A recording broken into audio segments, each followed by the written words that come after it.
All right, going live right now.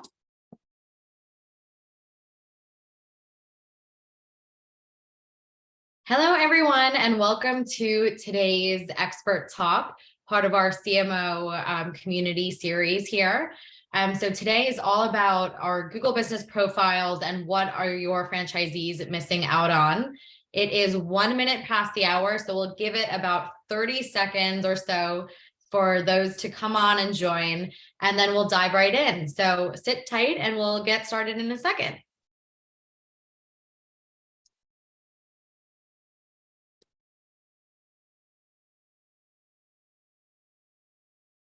And while we're waiting, just a few kind of ground rules. We have our question and answer box that will be open the entire time today. So feel free to engage with us there. And we'll answer some questions as we go that naturally pop up, as well as for the end, we'll have a dedicated question and answer session. So definitely don't be shy. And we look forward to hearing what you think about today. So we're right past the hour and it's time to get started. So welcome again, for those who are just joining. Today is all about Google business profiles and how to optimize what your franchisees are doing. So to introduce myself, my name is Raquel. I run the customer success department here at Promo Republic, and I'm also the face and voice of CMO Peer Talks, our community all about the franchising space and marketing, and helping you discuss peer-to-peer, which is exactly what we're here doing today. And if you're interested in a little bit more about Promo Republic, we are a local marketing platform that helps franchise brands and multi-location companies win customers across all locations. Our platform empowers marketing and ops teams to grow visibility online, enable suggestions and tools, and our intelligence engine really generates some cool insights through our enhanced reporting across scale, which is really unique.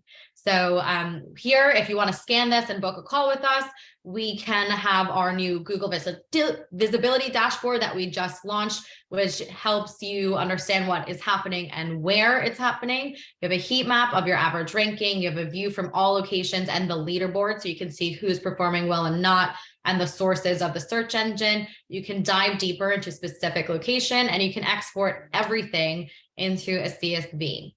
So today, why you're all here is to learn more and how to optimize Google business profile. And we've invited Andrew because he's an amazing source of all things SEO in the local space specifically. So he will be in the driver's seat today, and I'll pass the mic over to you so you can introduce yourself. Welcome. Thank you. Nice to be here. Thanks everyone for tuning in. So I'll give the 30-second hype about what we do. So Local SEO Guide, we're a full service SEO agency. We specialize in multi-location SEO and local marketplaces, but we basically, like I say, our perfect customers, anyone with a website and a budget. So we do B2B SaaS and all that kind of stuff. And our claim to fame is that we've actually done SEO for The Onion, which is a big source of pride. Anyhow, let's just go right into the stuff. So Raquel, if you can just proceed ahead. Absolutely. All right. The computer unfreezes. Here we go. So our agenda, we're going to break this down into 4 distinct chapters. The first will be the multi-location approach to SEO, the Google business profile optimization, some nightmares that we've seen, and website tips and opportunities. So with that said, I will again pass the baton back over to you, Andrew, to dive into how multi-location brands can approach SEO. Great. And so just to start off, this is not going to be a, hey, here are all the basics about how to optimize a Google business profile. I'm assuming you guys can add your name, address, and phone number. And in fact, the dirty secret about GBP is that there's really not much to do with them. Once you set it up, you have a very limited set of capabilities. And so we have taken kind of a quote unquote data-driven approach to how to make your GBPs and your website work together to both improve your local pack rankings as well as your what we'll call local organic rankings, the non-local pack stuff. So we're going to give you kind of a kitchen sink approach.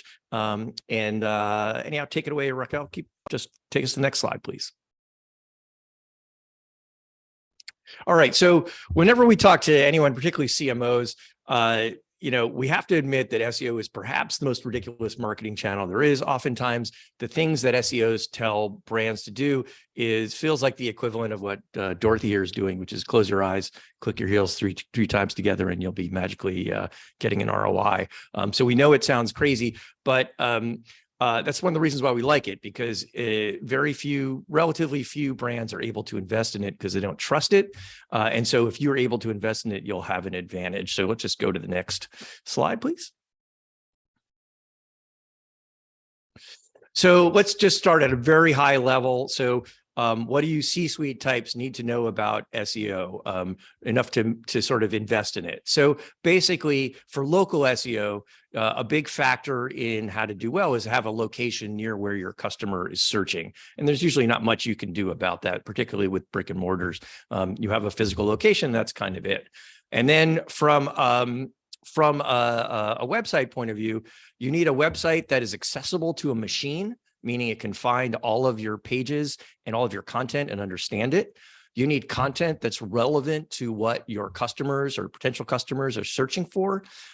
You need links from other sites, and you need what we'll call engagement, which is often the fuzziest part of this, which means like when someone searches you guys, when searches in Google, clicks on a link to your site and goes there, do they stick around? Do they buy something? Do they do a lead form, or do they bounce back to the results? And do they go to a competitor's site? That's a sign to Google that maybe you're not worth ranking for that particular result. You could also put things like customer reviews in the engagement part of this, because it's another way for Google to observe people interacting with your brand. Anyhow, that's kind of a very high level, very quick SEO 101. But I find with CMO types, that's all you really need to know to make decisions about this stuff. So let's go to the next one. So unfortunately, we've dealt with a lot of franchisees and franchise networks, and typically they don't care anything about that stuff. They just want to know, how much money am I going to make, how fast, and are you going to screw up my my leads, or are you going to cost me money? And so we're very aware of the tensions there, and it's probably not just an SEO problem; that's an every channel problem. So let's go to the next one. Next slide. Okay, so the good news for all of you guys with multi-locations is this is the trend. The localization of search results. So this is an example of a client of ours and the number of keywords that they rank for, where the incidence of local packs across those keywords. And all you need to understand from this graph is that over the last 2 years, the percent of the keywords that they rank for, there's a higher and higher percentage of local packs in those search results. And I think that's just going to continue. Probably the COVID pandemic accelerated that, because people maybe wanted to find stuff closer to them or something. But we're just seeing Google is trying to localize everything it can across every type of search. Let's go to the next one. So that's an advantage for guys like you. So this is a local SERP, probably doesn't look too unfamiliar to you. It's basically a bunch of ads. So if you search mattresses, you get a bunch of ads at the top. Let's go to the next one. And then you scroll down, you tend to get a local pack on mobile or on desktop. And let's keep going. And then you get what we call the local organic. And what we find is local brands tend to obsess about the local pack rankings, which are good because that's where a lot of people are clicking, but they don't think so much about these local organic rankings, which is where a lot of traffic can be had. As an example, Yelp ranks exclusively in the local organic section, and they get something like, I don't know, 100, 200 million clicks a month. So there's a lot of traffic in these local organic, and often you'll have a better shot at ranking in the local organic because there's a lot more results there than you will in the local pack, because that's highly driven by your physical location and by a lot of factors that you have no control over. Let's keep going. This is another example of a local query. We work a lot with automobile companies. And so what you can see is if you just search F-150, which is the most popular car in the country, you can see 3 out of the top 5 results here are local. And it doesn't mean they say like F-150 near me or anything like that. It's that those pages take you to a local experience. And so Google is trying again to send you to local results as often as it makes sense, which is a lot of times. Next, please. So let's talk at a high level about how multi-location SEO works. So essentially you need an optimized website with a store locator. I'll go into a little more detail on that later. You need national and local content. By national content, I mean, like if you're a dentist, a national idea of national content would be, how does teeth whitening work? Because there's nothing local about that. And then local content would be a teeth whitening in my city page, right? We provide teeth whitening in Pleasanton, California, where I live. You need backlinks. So links from other sites that are both relevant on a topic. So if you're a dentist, ideally you'd get links from sites about dentistry. If you're a dentist in Pleasanton, you'd ideally get links from a site about dentistry in Pleasanton or a site about Pleasanton. But that said, what we typically see is just a steady stream of links will do no matter where it's from. You need relevant local citations. And oftentimes this is not so much to rank well, but really to make sure that that you're showing up where your customers are with the right information. So an Apple Maps citation, a listing for your business is not going to help you rank in Google, but if someone sees your location on Apple Maps and it's wrong, they're either going to drive to the wrong place or they're going to call the wrong number, that kind of thing. And so, so you should definitely have your local citations checked and up to date on the sites that matter most to your customers. And the way we think about that is, if I do a search for the keywords that I want to rank for, what local citation sites show up? Does Yelp show up? Does yellowpages.com show up? Does Facebook show up?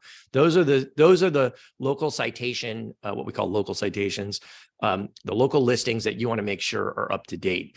Again, not necessarily because it's going to help you rank so much better. It's that that's where your customers may be seeing your brand. And then GBP optimization and reviews.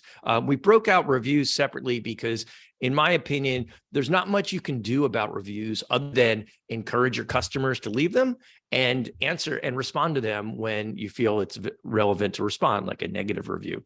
And so you definitely want to get reviews. You want to get a lot of them. But other than having a process for doing that, spending a lot of time trying to manipulate your reviews to improve your rankings, I think is kind of a fool's errand. So let's go on to the next one.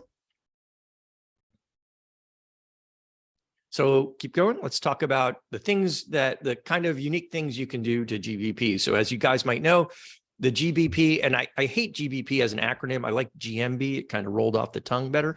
So I'll try not to slip up when I say GBP. GBP is the front door of your website for a lot of queries. Even with big brands that we work with, they get, let's say, 50% of their traffic is direct and it goes right to their website. Well, probably like 30 to 40% of their traffic, depending on their paid budget, of course, is coming through SEO and coming through brand queries, which most of the time will show a local pack or your Google business page for your specific location that's relevant to them. So making sure that these things are optimized, up to date, you've done all the right things to make sure that they stand out is important, because a lot of your traffic over the last several years probably has been cannibalized by your brand GBPs. So we've had a number of cases where marketers clients have kind of called us concerned that their SEO traffic is going down over time. And what we had to point out to them is like, oh, it's kind of the case. You're getting fewer people to your website, but really what's happening is it's almost all brand traffic that's now going to the GBP, because most of the time, instead of clicking to your website, they just wanted your phone number or driving directions or to see what's in stock and that kind of thing. So, so taking control of your GBP is critical. Let's go to the next one. So we're going to give you a couple of, let's call them tricks or observations, things that we've done over time that we found work. So GBP is notorious for keyword, for businesses that basically create spammy business names like keyword and city in the business name, they tend to rank really well, even if the business doesn't exist. So if you're in a really spammy industry like legal or garage doors or locksmiths, you'll see this over and over again. So you should be looking at your locations, business names, and figuring out, do you have a case to use what Google will call the real world business name? Meaning if you're the Archer Hotel, well, you could easily be the Archer Hotel Napa, because that's what people might call it. And so you might want to name your GBP Archer Hotel Napa, because it will definitely rank better for searches for hotels in Napa if you do that. Let's go to the next slide. And so this was a study done by a company called Sterling Sky, which is an excellent local SEO company. They do a lot of proprietary research on their customers. And you can see what happened when they added keywords and removed keywords to their GBP names, what we call keyword stuffing. When you added keywords, the rankings and the clicks went up. When you took the keywords away, they go down. And we've done our own test of this, and it's absolutely the case. Let's go to the next one. This is some proprietary research we did last year, what we call name consistency. And what happened was we were working with a big local directory, like a Yellow Pages site. And we looked at all their data for they had like millions of business listings. And we basically looked at all of the listings and how the business name on the site compared to the business name on the Google business profile for that business. And what these charts show is that across different types of sites, the site tended to rank better when the name on the directory completely matched the name on the Google business profile. And so we even looked at some brand sites, and we found that it was exactly the same in those cases. So if you're a multi-location brand and for whatever reason your names don't match up with your Google's business profile names, the names on your website, you should go right now and correct that on your site or on your GBPs. Can you go next? The three main things that we find are the easiest and kind of move the needle the most in terms of GBP is categorization. So basically make sure you've got the right primary categories on your GBP. That has a huge impact. You can basically pick several categories. I don't know what the limit is. Maybe it's 5 or 6.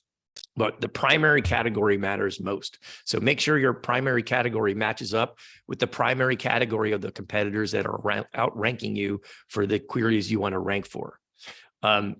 Services are also a big thing. You can list a number of service attributes. So if you're a pest control and you want to rank for flea removal, make sure you have flea removal as a service, and make sure you use the words flea removal on your website. Google will grab that data from your website and say, hey, this site, these guys do flea removal. The last thing on this page is our GBP posts. GBP posts are like some of the cheapest, easiest things you can do to try to convert customers. They will not do huge volume, but basically what these are kind of a little offer, like you see on the right one for Sam's Club, that you can attach to your GBP page on Google. And essentially those pages tend to show up. The GBPs tend to show up mostly for when someone searches the brand. So they already know who you are. So in Sam's Club's case, they already are looking for Sam's Club. And now if we can put an offer on our GBP, we might convince some small percentage of those who are looking to click on that and convert. And we see it across all the brands we work with. They don't get huge traffic from these things, but it's easy enough to post these on a regular basis, and they convert at a relatively high rate. So it might be a cheap way just to get some extra conversion, like a couple percentage points. Let's move to the next one. Department listings is a strategy we've tried with several brands. So basically, if you have a department that meets Google's guidelines, and so essentially, you have to basically have a couple of different criteria. Like it needs to have its unique phone number. It needs to have unique signage. I think it even needs to have a unique entranceway. You can create a department. So you see for Sam's Club that we've been working with, they have a department for their tire stores inside their department store. And those can rank for tire queries all over, much better than say a Sam's Club generic GBP can rank for. Sam's Club also has a florist, a pharmacy, all those kinds of things. So if you have departments that meet the guidelines, you should definitely be creating department listings in GBP. Let's go to the next one. If you sell products and you have a Google Merchant Center feed, which any of you who are running ads should have, you should be linking your Google Merchant Center to your products feed. And essentially now you can start to get your ads connected to your GBPs pretty nicely. And what's really great about this is you can start to see data in your Merchant Center about which products generate the most impressions and convert the most in terms of clicks to your website. So in this case, let's say Super Mario Odyssey converts the best. That's a signal that maybe you want to put a Super Mario Odyssey link on your location pages because that's what your customers are looking for, and that will tend to convert better if you put them there. I think location pages are a big kind of forgotten opportunity for most brands. They just set them up and say, okay, here's what we do, and here's our address and phone number. But it's really an entryway into your site. And so the more you can kind of hone in on what your customers are looking for your location pages, the better they'll convert. Let's go to the next one. Adding videos to your GBP, that's over the last, I don't know, 3 or 4 years, that's been an opportunity. There's a link on this slide that you'll get that a guy named Darren Shaw from White Spark, who you may know, just this morning posted 7 ideas for GBP videos. None of them are rocket science. It's like, hey, like show off your product and show off your service, maybe do a TikTok dance or something, but some good, easy ideas. And these don't have to be like highly produced things. You can just take your phone and make a video today and upload a video to a listing like in 2 minutes. And these will be just more ways to get your listing to stand out. They may not help you rank better necessarily. They may help you convert better. Next one, please.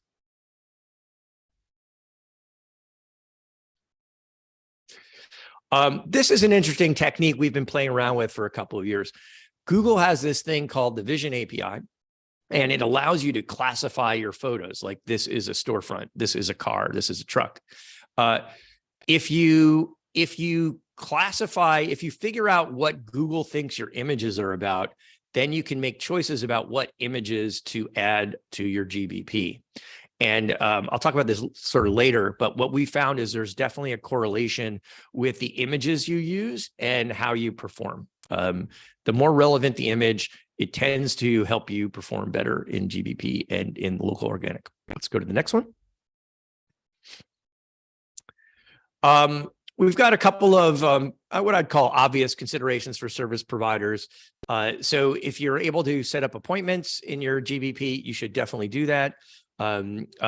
It's just people want to interact. They don't want to go to your website and do stuff. They just want to interact with you as quickly as possible. So if Google is offering you a way to have a customer get in touch with you via GBP, you might want to do it.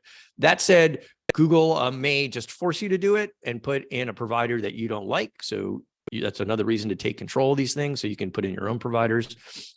And sorry, I'm having a blank. Let's just go to the next one. It's the same thing with restaurants. So, a couple of years ago, they started pretty aggressively putting order online things. And this is going to happen for any type of business anywhere Google can get in the middle of it. They're going to try to kind of take over the middleman part of this. So you should get used to these things and start using them. Let's go to the next one.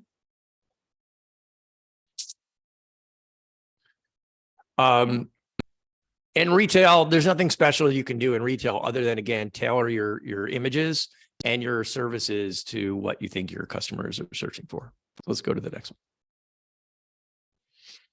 SABs is where it really becomes interesting. So if you have a service area business like a plumber, electrician, you're going to have a challenge because you really are only going to rank well. You tend to only rank well within a very specific radius of your physical location. And so for SABs, particularly those that have no physical location, like businesses that operate out of a truck, it's really hard to rank well.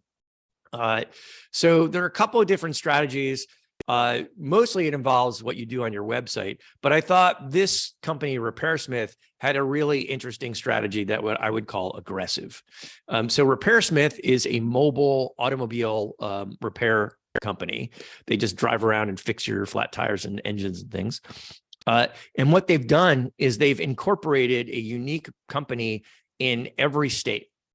And I think maybe even in a lot of the major cities. And so by incorporating, they can have a physical location, even if that physical location doesn't really exist, like customers can't go there. They may have like a fake office or something like that. And then they basically, what I think they're doing is once they get a Google business profile, they then connect all of these things and create they get 10 GBPs, which is the threshold you need to create a bulk account. And once they create that bulk account, now they can usually add additional locations without really a lot of scrutiny. Doesn't always happen. Google's trying to kind of turn the screws on this a bit. But what I think is happening here, in this case in Los Angeles, is they're using all their service pros home addresses to create locations based on their, they have a single, let's say, corporate location somewhere in LA, and then all these other physical locations they're building a bulk account for. And I don't know how long this is going to last. This is the kind of thing we would expect Google to torch over time, but the last time I looked, they had a lot of locations in LA. So if you're feeling aggressive and kind of what we'll call gray hat, you may want to test out some strategies like this because service area businesses have a really hard time ranking in local packs if you're not being aggressive like this. Let's go to the next. Store within a store is one of our favorite tactics for service area businesses or any business really. So in this case, Walgreens has a photo department in Walgreens. Walgreens also has a FedEx department. So you'll notice if you search for FedEx near you, sometimes you'll see a Walgreens show up. Home Depot has a tool rental center inside their department store.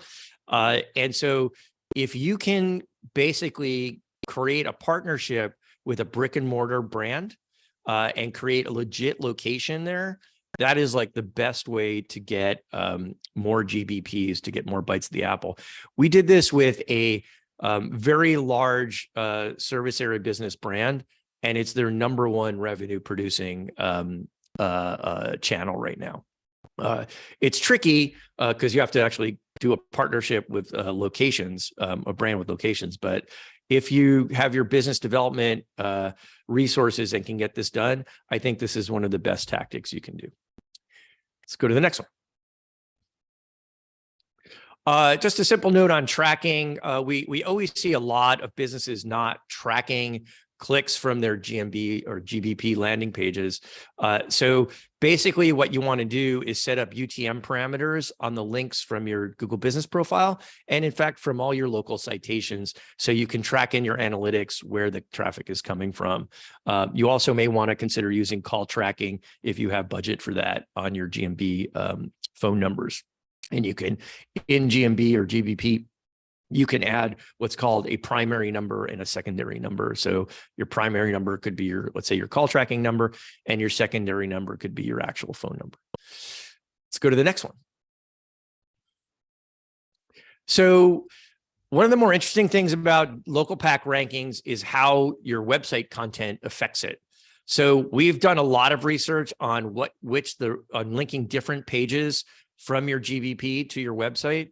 And I can tell you without a doubt, it absolutely makes a difference. As an example, we had a fake listing we created for a moving company in a specific city in Los Angeles, and we are ranking #2 in the local pack. We changed the link from the GBP page to the link of the to the website of the #1 ranking profile. And the minute we do that, we started outranking the #1 ranking profile, which kind of shows you that the page you link to, the authority, what it's about, what's the content on that page matters.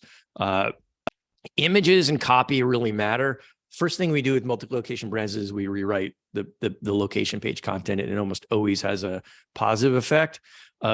Images on the landing page actually, strangely enough, also could help. We were working with a truck driving school last year, And we noticed they were ranking behind competitors, all of who had images of trucks on their landing page.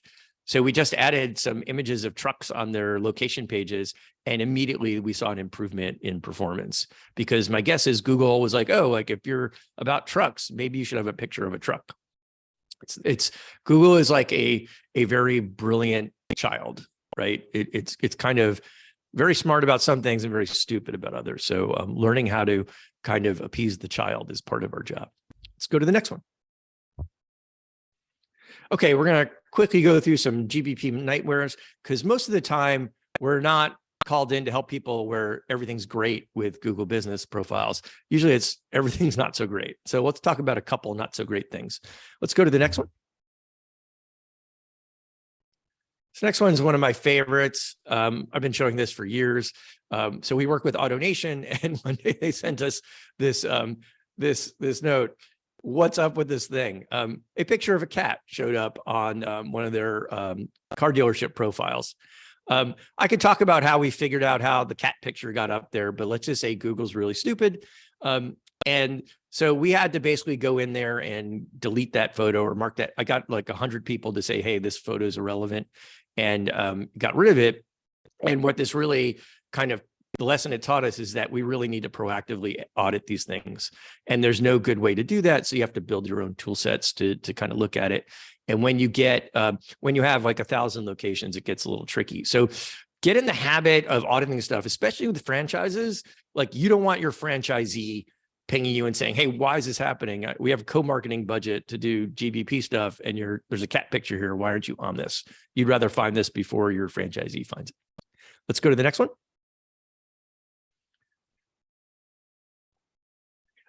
This was a funny one. We were working with a luxury apartment building company, and they had just announced a new building they were launching, and Google just automatically created a GBP for them. And using their street view, I guess they drove by the construction spot. And so all you could see was a row of porta potties. And the client had no idea this was happening. And so they're trying to market luxury multi-million-dollar apartments. And if you went and searched on Google, this is the first thing you'd see.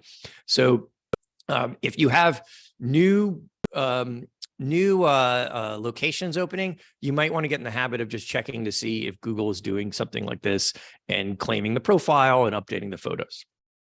Let's go next. So this is another one. AutoNation, because of its size, I guess, is the guinea pig for all sorts of weird stuff. So what you'll see here is that this is for AutoNation for Jacksonville, which is in Florida, but the address is for East Palo Alto, California. I could go through a long list of a story about how we figured out what was going on here. But essentially what was happening is AutoNation had been working with reputation.com years ago, and nothing as reputation.com, but they were no longer working with them, but reputation.com still had a connection to their dashboard. And something was going on with reputation.com on their back end where they kept making incorrect updates. So reputation.com hadn't purged the AutoNation data either. And so it kept overwriting the data. And all we had to do to fix this was to delete reputation.com from access to this profile. But it took a long time to figure out that that was the case. So make sure that old vendors that you're no longer working with do not have access or not connected to your GBP dashboard, because they can cause havoc like this. Let's go to the next one. I'm not going to go through all this stuff. You can read this at your leisure. But right now, if you make a lot of edits to your GBPs, that's going to send up a flag, an automated flag, and there's possible that you'll get suspended. It can be straightforward enough to get unsuspended, but you definitely don't want to have to go through that. So be very judicious about the edits you make. Let's go to the next one. And so basically, don't make too many edits. Use an email address that matches your domain when you do the edits. So if you have an agency working for you, give them an email address from your brand, your domain. Isolate your accounts. So you may want to create a separate account for editing versus those for managing your GMBs. And there's a whole bunch of other things you can do. But basically what's happened is we think that Google has reduced the staff of GBP, like the budget's just a lot lower, probably even after last week's layoffs, it's probably even lower. And so they're using a lot of automation to try to detect spam, and that automation may be good and may not be so good. Depending on. Let's go to the next one. Actually, let's just keep going here. Since we're getting a little long, I want to go through a couple of things. So let's go to the next one, Raquel. Keep going. Yeah, let's just talk about a couple website things. Let's go to the next one. So store locator basics, essentially to have a successfully SEO'd multi-location website, you want to have a state page, a city page, and a location page if you're national. If you're not national, you don't need states. And on your location pages, you might want to have a local service page and local content. And then you want to have national service pages. So, hey, we do brake repair, and national content. So like how to repair your brakes or how to tell if you need brake repair. Let's go to the next one. That's a very basic level, the kind of pages you need. This is a study we did a couple of years ago. We looked at the top 50 retailers and how many keywords they ranked for. And what we found was those that had search only locators, meaning you put in a zip code or a city name and search for the location, versus those that had clickable location pages, I mean, you could go state, city, location, like just click around and get there. The clickable location pages tended to have twice as many keywords they ranked for. So if you haven't updated your search locator, your store locator from search to clickable, you should definitely do that because it'll probably give you a big boost in SEO. Let's go to the next one. I'm going to keep going, but basically rewrite your location pages. Let's go skip this one. Geo-category pages can be an opportunity. So if you look at U-Haul, they have a location plus service page for a number of services they do. This doesn't work every time, but you should look at your services you do and make a decision about whether or not it's worth creating a unique service page for each location. It may or may not be. You'll have to look at what's working in search results for those queries and whether or not you have enough content to justify a page. Let's go to the next one. This is one of the most easiest things we do that has an impact. Link from your, if you have e-commerce, link from your location pages to your category pages. We did this for Walmart.com a couple of years ago and saw amazing results just from simple links. Let's go to the next one. I'm not going to even try to explain this one in the time we have left, but suffice it to say, if you can figure out how to target neighborhood queries or the cities near you, there are ways to do that. And what you want to do is look at the locations you kind of rank okay for that are outside of your current physical location and see if you can target content. So like the next neighborhood over. The example I'll use is if I'm in Greenwich Village in Manhattan and I want to target Soho, it means create some Soho content if you're already ranking well for Soho, and you might rank better. Let's go to the next one. National intent versus local intent.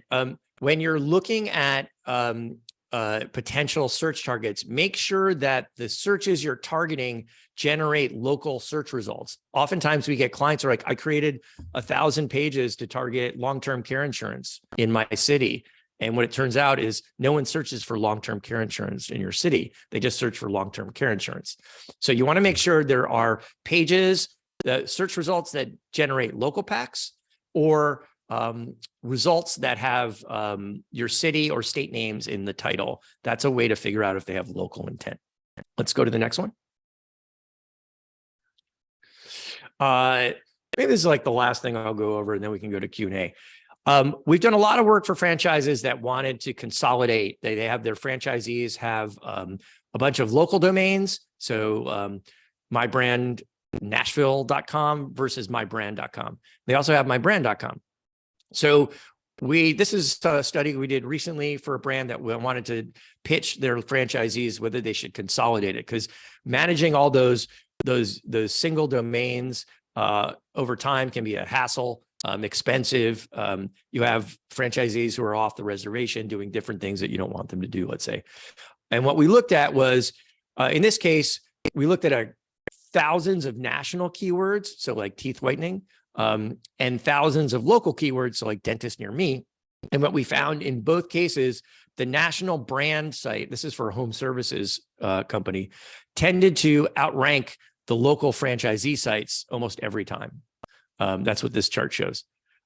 So that was some data that said, well, the national brand site is a lot stronger for the queries you care about. So maybe you might want to push all these domains over to the national brand site. Let's go to the next slide.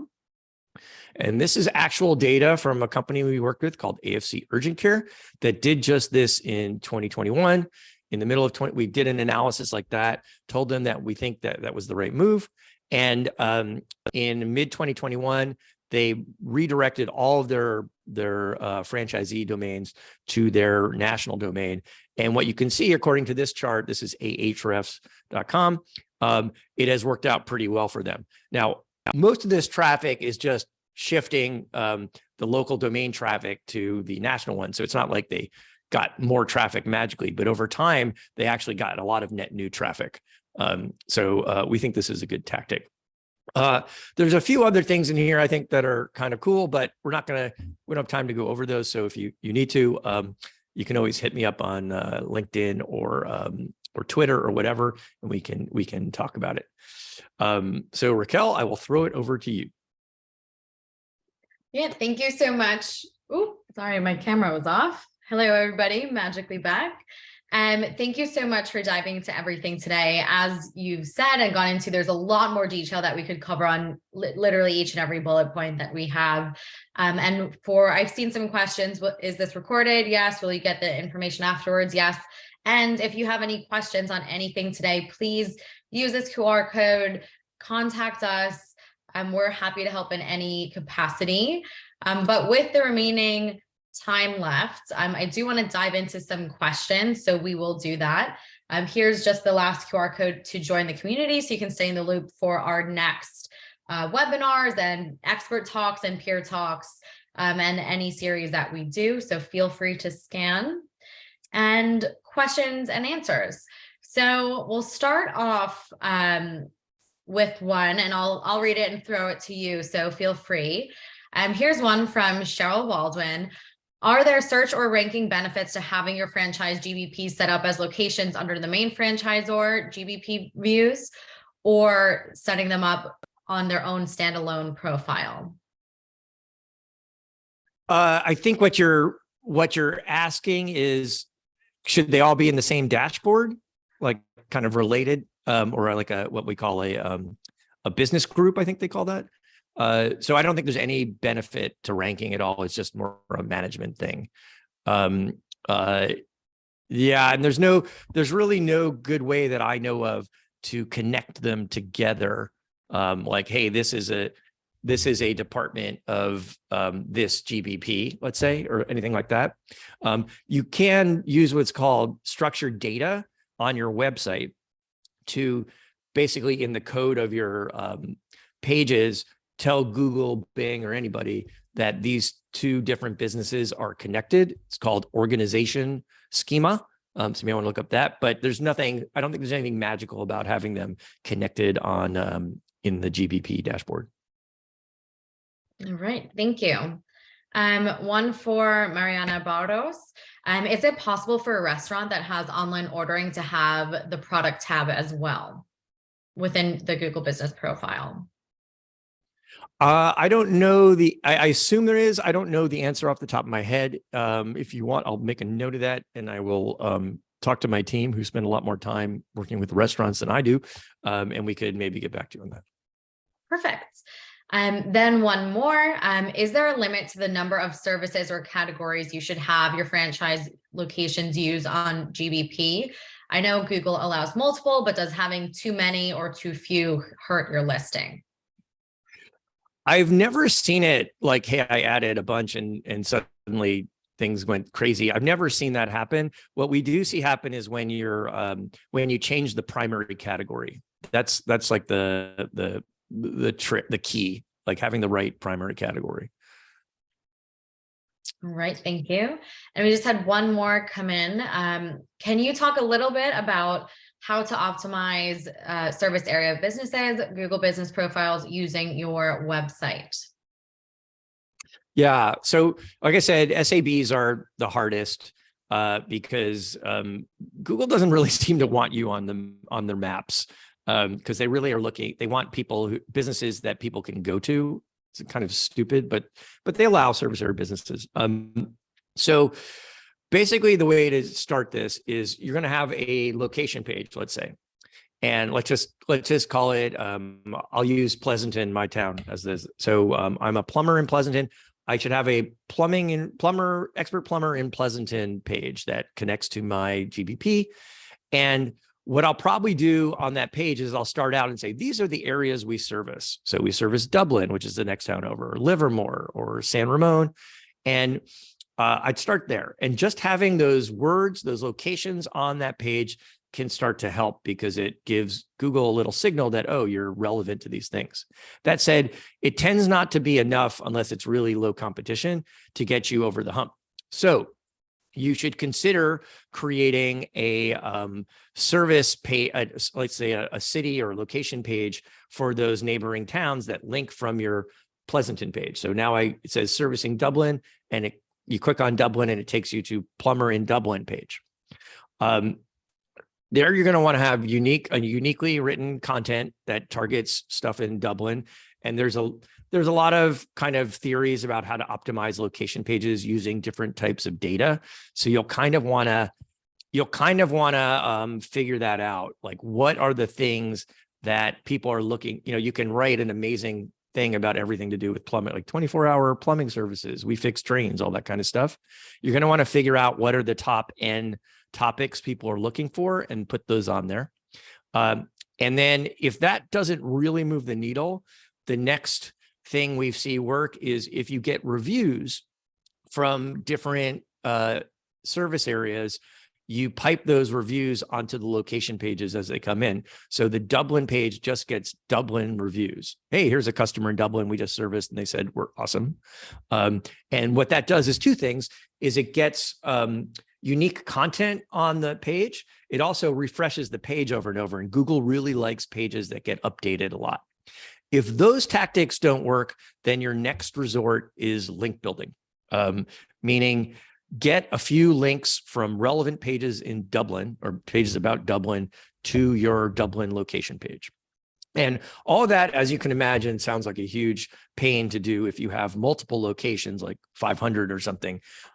So you can only figure out, you can only really do stuff that's kind of automated or templated to do that. So we face this all the time. And so if you can't do that at scale, what you can do a lot of the template stuff, the content stuff at scale, but then what you want to do in terms of linking is you want to have a national piece of content. Let's say how to unclog your toilet or something, right? You want to get a lot of links to that. And then that page, you have linked deeply into the service areas that are highest priority to you. So for whatever reason, Dublin is a priority, I might link that unclog a toilet page to my Dublin page instead of to my Pleasanton page. Okay. And so a lot of information, Go ahead. But very helpful. We have one last question that I think is a really good one. And we do see this quite a bit.